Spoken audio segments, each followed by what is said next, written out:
Boa tarde, boa noite, meninas, tudo bem? Estamos aqui para mais uma palavra do culto da União Feminina da Igreja Batista Família Aliança. Como é bom estar com vocês nas terça-feira. É muito gostoso porque antes da gente falar a palavra, antes da gente ouvir a palavra, a gente vem orando, escutando louvores, colocando nossos pedidos de oração, compartilhando. Isso tem sido muito bom. Isso tem edificado a minha fé, tem me fortalecido para enfrentar tudo. E por isso, recebam hoje meu carinho, minha saudade, meu beijo para cada uma de vocês. Eu sinto a falta de cada uma de vocês, queria estar pertinho.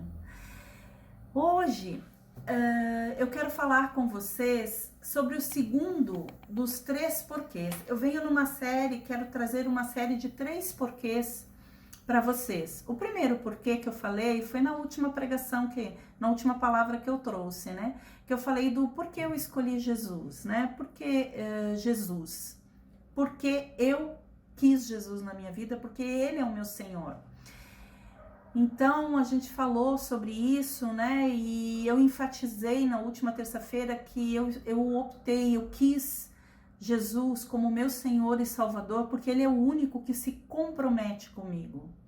Ele é o único que me dá garantia de vida eterna. Nenhuma outra fé, nenhuma outra me dá garantia de vida eterna. Vida eterna só em Jesus, porque Ele é a ressurreição e a vida.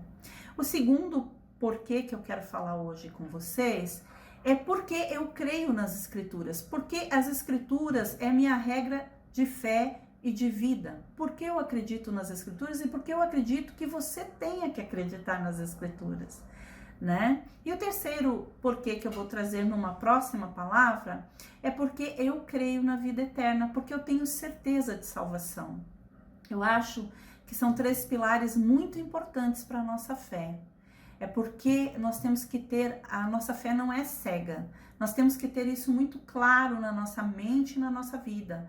O porquê da nossa fé, por que a gente crê em Jesus, por que a gente crê na Bíblia, por que a gente tem certeza de vida eterna. Amém? E hoje então nós vamos falar sobre por que crer nas Escrituras, porque podemos crer e confiar nas Escrituras. Amém? Para isso vamos ler um texto que está lá em 2 Timóteo, capítulo 3. Nós vamos ler do 16 ao 17, tá bom? Abra sua Bíblia aí na sua casa para estar acompanhando a leitura. 2 Timóteo, capítulo 3, do versículo 16 até o 17. Diz assim a palavra do Senhor. Toda a Escritura é inspirada por Deus e útil para o ensino, para a repreensão, para a correção, para a educação na justiça, a fim de que todo homem de Deus seja perfeito e perfeitamente habilitado para toda boa obra. A própria Bíblia já fala que ela é inspirada por Deus, que Deus soprou, né? A palavra inspirada no grego quer dizer soprou, Deus soprou nele, né?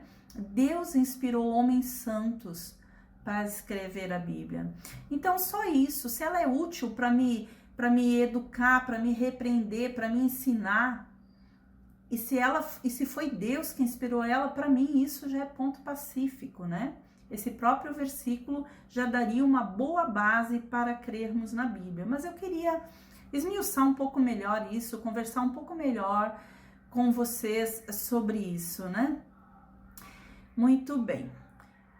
Por que eu creio nas Escrituras? Lá em 2 Pedro, no capítulo 1, do versículo 20 ao 21, 2 Pedro, capítulo 1, do versículo 20 ao 21, diz assim: sabendo primeiramente isso, que nenhuma profecia da Escritura é de particular interpretação, porque a profecia nunca foi produzida por vontade de homem algum, mas os homens santos de Deus falaram inspirados pelo Espírito Santo. Amém? Então, mais uma prova de que foi homens inspirados por Deus que escreveram a Bíblia, né? Então, o primeiro motivo pelo qual eu creio nas Escrituras, né, é justamente porque a Bíblia é o livro que muda as vidas, que transforma as vidas. Um escritor ateu chamado Bernard Shaw disse que a Bíblia é o livro mais perigoso da Terra. Ele era ateu, hein? Que era para manter trancado, fechado, jogar a chave fora, manter longe dos filhos. Por que ele falou isso? Porque ele percebeu que a leitura da Bíblia transforma as pessoas. A leitura da Bíblia, a pessoa que lê a Bíblia, não de qualquer forma, mas querendo mesmo entendê-la, querendo mesmo buscar as verdades de Deus nela, essa pessoa ela é transformada, né? E ele, como ateu, não tem menor interesse que as pessoas sejam transformadas, né? Se a Bíblia fosse um livro falso, ele seria o livro mais terrível da Terra, né? Porque estaria ensinando mentiras que transformam. Mas graças a Deus, ela é a verdade de Deus. Amém? Deus optou por se comunicar conosco através de homens. Deus podia, na sua onipotência, ele pode todas as coisas, ele poderia descer e conversar através de um anjo, ou conversar de outras formas com o homem. Mas ele optou, né, em usar homens para falar com homens. Justamente porque para mostrar que precisamos nos relacionar, que podemos ver Deus na vida do outro, na vida da outra pessoa, né? Deus optou por usar homens para falar as suas verdades conosco, né? De 1816 para cá, já foram publicados mais de 6 bilhões de exemplares, né? A Bíblia é um livro mais lido, mais traduzido, ela é o livro mais que durou, né? Que prevaleceu sobre tudo e sobre todos, né?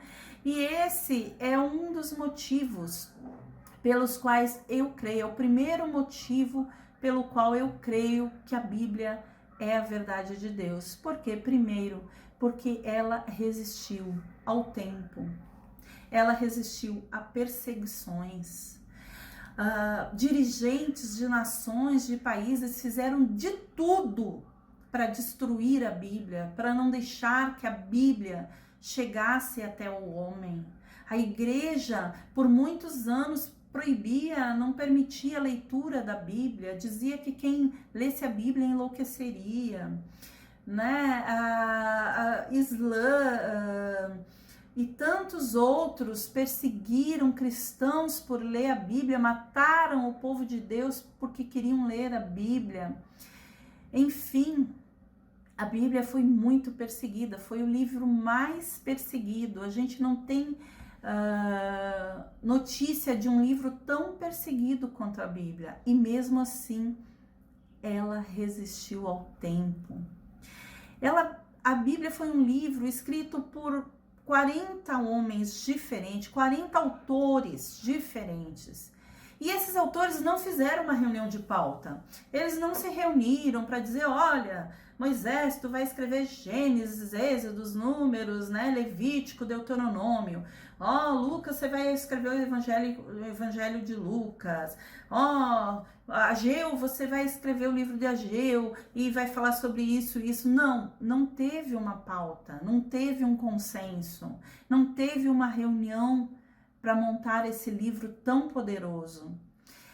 Antes, ele foi escrito por 40 autores de níveis sociais diferentes, de cultura diferente, alguns de língua diferente, estilo diferente. Nós temos na Bíblia estilo poético, histórico, filosófico, médico, tem culinário, né? Tem saúde, tem alimentação, tem militar, tem político, né? Tem reis que caem e sobem do trono, fala sobre direitos civis, né? Enfim, não é um estilo só também, são vários estilos encontrados na Bíblia, né?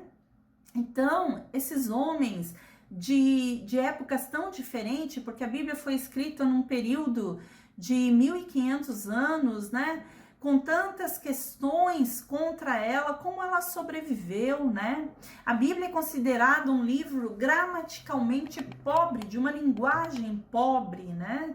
Então, por que mesmo com essa linguagem pobre, mesmo com tanta perseguição, né? Como ela conseguiu sobreviver? É impressionante isso. Nós temos aí, quero achar aqui para ler para vocês. Nós temos vários homens diferentes que escreveram a Bíblia, né?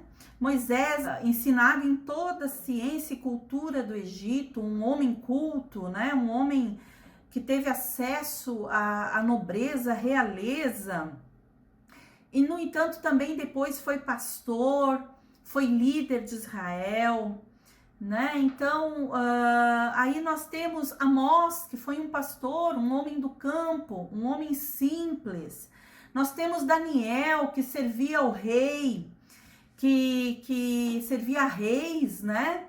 Nós temos Davi, que era um grande rei de Israel. Nós temos Ezequias, que era um sacerdote.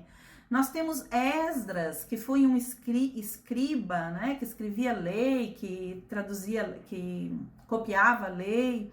Nós temos Salomão, um grande rei também de Israel. Nós temos Jeremias, que foi sacerdote, foi profeta, né? Nós temos João, que era um simples pescador. Pedro, um simples pescador. Josué, que era um soldado. Lucas, que era médico. Mateus, que era cobrador de impostos. Paulo, que era um fariseu, um mestre da lei e teólogo, né? Um teólogo. E assim por diante, nós temos tantos homens diferentes, em épocas diferentes, que escreveram a Bíblia.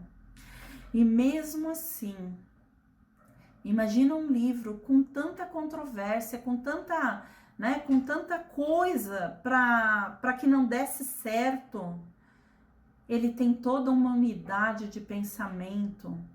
Ele tem todo um contexto apontando para Jesus. A Bíblia tem uma unidade de pensamentos. Qual a probabilidade disso acontecer com tantos homens diferentes escrevendo ela, né? Por isso, é um dos motivos que me leva a crer na palavra de Deus, porque as suas profecias se cumpriram, né? As verdades da Bíblia se cumprem. Você vê lá o cativeiro babilônico, foi previsto, se cumpriu. Todas as Bíblias, com exceção todas as profecias, com exceção das que falam dos finais dos tempos, que ainda estão para se cumprir, elas se cumpriram. Historicamente se comprova isso, né?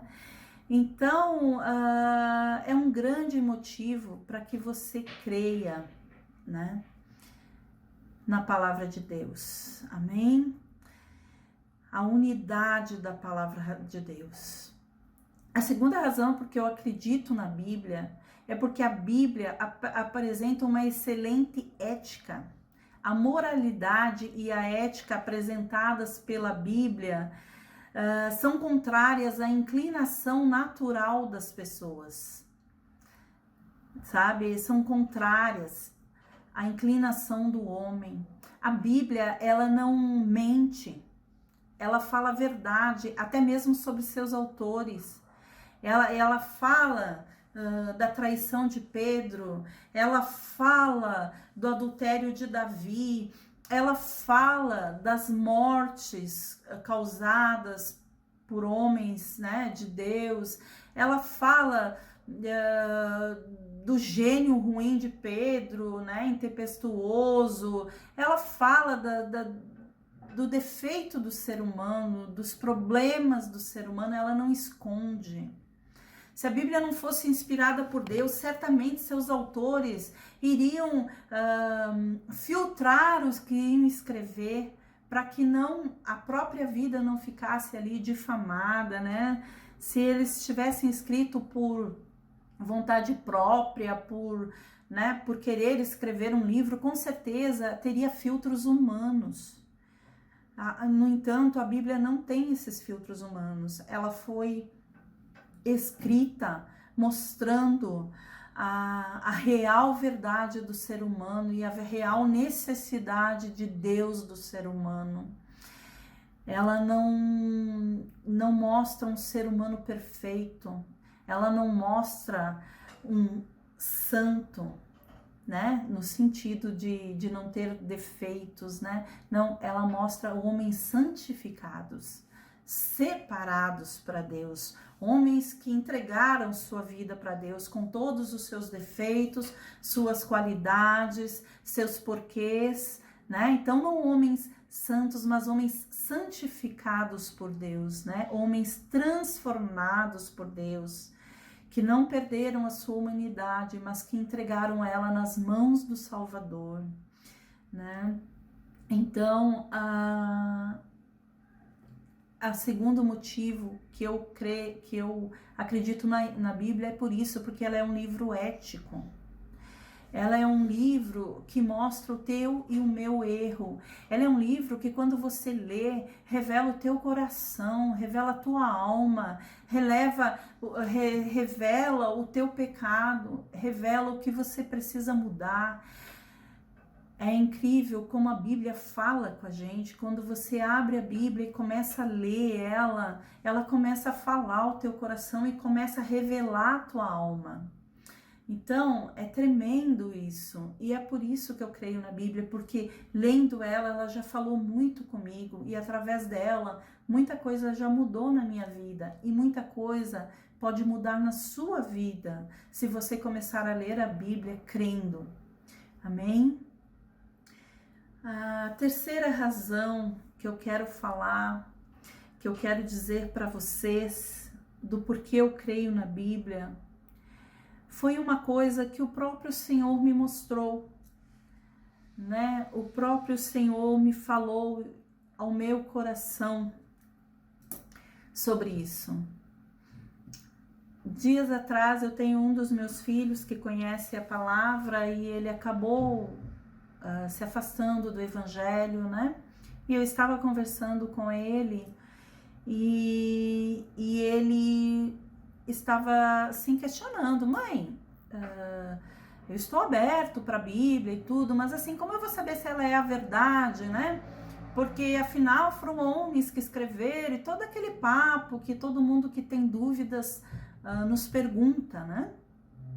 E então eu falei para ele, eu conversei com ele e expliquei os meus motivos para ele, né? E desliguei o telefone. E quando eu desliguei o telefone, eu falei: Senhor, traz meu filho de volta para a tua palavra, né? E aí o Senhor me falou ao meu coração assim: pergunta para ele se ele morreria por uma história que ele inventou. E aí quando eu vi aquela pergunta, eu fiquei meio assim, né? E aí eu comecei a pensar e Deus começou a falar ao meu coração. Se ele acha que foram homens que inventaram, né, a palavra, esses homens, eles apanharam por conta dessa palavra. Esses homens foram martirizados por conta dessa palavra. Pedro morreu crucificado de cabeça para baixo, porque não se achava digno de ser crucificado como o mestre dele foi crucificado, né? Então ele foi crucificado de cabeça para baixo. André foi crucificado numa cruz em X, né? E tantos outros, cerrados ao meio, foram mortos por defender essa verdade. Homens que conviveram com o Senhor e homens que conviveram com quem conviveu com o Senhor também, né? Pagaram um preço muito alto por acreditar nesta palavra. Se eu ou você inventássemos uma história muito bonita, mesmo que fosse apenas para ensinar alguém, jamais morreríamos por ela, e muito menos conseguiríamos ver pessoas morrendo por ela. Pedro, João, né, os pais da igreja viram pessoas, viram cristãos sendo mortos em fogueiras, incendiados nas ruas de Roma, vendo a perseguição, né, atrás do povo de Deus, vendo pessoas. Você até pode morrer por algo, mas ver outra pessoa morrer por algo é terrível. Por uma mentira que você inventou. A palavra de Deus não pode ser uma mentira, porque homens morreram por ela. Homens foram torturados, homens foram massacrados, homens perderam sua família por ela. Então, jamais esses homens que escreveram essa palavra morreriam e pagariam um preço tão alto para manter a sua mentira, né?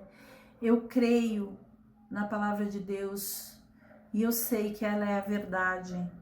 E isso me traz uma segurança muito grande para mim enfrentar a minha vida. Quando a luta vem, e ela vem porque é bíblico, a Bíblia não esconde isso também. A Bíblia diz que a luta virá e que ela vem e ela é inevitável. A Bíblia diz: no mundo tereis aflições. A Bíblia não diz no mundo se tiverdes aflições. Não, no mundo tereis aflições. E a luta vem. E às vezes a fogueira, a fornalha é esquentada 7 vezes mais.